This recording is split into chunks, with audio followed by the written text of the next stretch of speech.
नमस्कार, सलाम, प्रणाम और दोपहर के जेडएक्स न्यूज देख रहे सभी दर्शकों को प्यार भरी सत श्री अकाल। हमारा मकसद आपको एक्सक्लूसिव न्यूज सबसे पहले लाकर देने का है और वो न्यूज जेडएक्स न्यूज की टीम आपको अब दे रही है। ये न्यूज जुड़ी हुई है भारत और चीन के बीच गहमा गहमी और एक दूसरे को टक्कर देने की खबर से। आपको पता ही है, भारत के लोगों ने जो चाइना का बॉयकॉट पिछले साल किया था गालवन क्लैश के बाद, उससे चीन की सरकार आज असमंजस की स्थिति में है कि भारत को वो जवाब किस तरीके से दे। यही कारण है कि कल हमने आपको वीडियो बनाकर दिया था कि कैसे साल्ट के मामले के ऊपर भारत की बिक्री 70% गिर चुकी है चाइना के मामले में, और भारत को लगातार एक के बाद एक चाइना के कर्व्स का एक सामना करना पड़ रहा है। लेकिन दोस्तों, यह खबर जुड़ी हुई है भारत के उन बच्चों से जो बच्चे चीन के अंदर पढ़ने जाते हैं।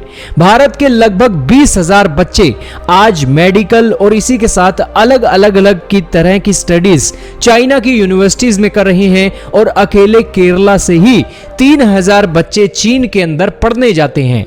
लेकिन उनके ऊपर प्रतिबंध लगे हुए हैं क्योंकि देश के अंदर जो दूसरी लहर आई थी उस कारण से चाइना को खतरा है कि ये बच्चे अगर दोबारा से चीन में आ गए तो चीन में कोरोना वायरस का बम फूट जाएगा।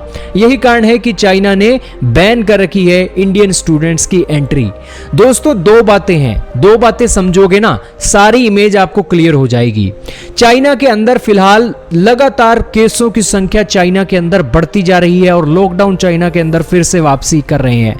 चाइना की सरकार ने, हालांकि अभी ये चाइना के केस बढ़ने लगे हैं एक महीने के पहले एक महीने के अंदर, और एक महीने से पहले तो चाइना के अंदर कोई इस तरीके की तबाही नहीं थी।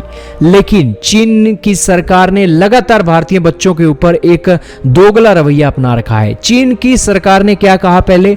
चीन की सरकार ने कहा कि भारत के बच्चों ने अगर कोविशील्ड लगवा रखी है ना तो हम उन्हें आने नहीं देंगे, और फिर उसने कहा कि चीन की वैक्सीन लगवाओ अगर तुमने चाइना आना है। ठीक है, चीन के बच्चे बांग्लादेश गए, नेपाल गए, वहां से चीन की साइनोवैक वैक्सीन लगवाकर वो आ गए।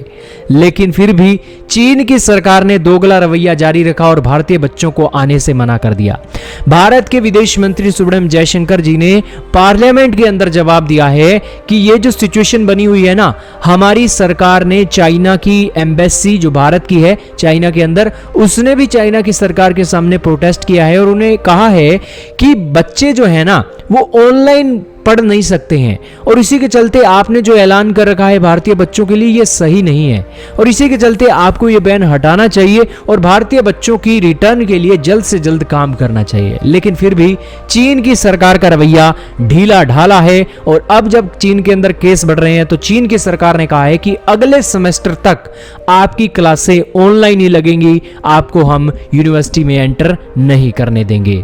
ये दोगला रवैया है चाइना का, क्योंकि चाइना की जो फ्लाइट्स हैं पाकिस्तान की तरफ से तो चालू हैं, भारत की तरफ से चालू नहीं है। ये सारा इंसिडेंट दिखाता है कि चीन वाले जलते हैं और भारतीय बच्चों के लिए वो इस तरीके का रवैया अपना रहे हैं। आपकी जानकारी के लिए बता दें कि जब चाइना के अंदर सबसे पहले केसेस बढ़ रहे थे तो भारत की सरकार ने इमरजेंसी स्तर पर इन बच्चों को निकालने का काम किया था।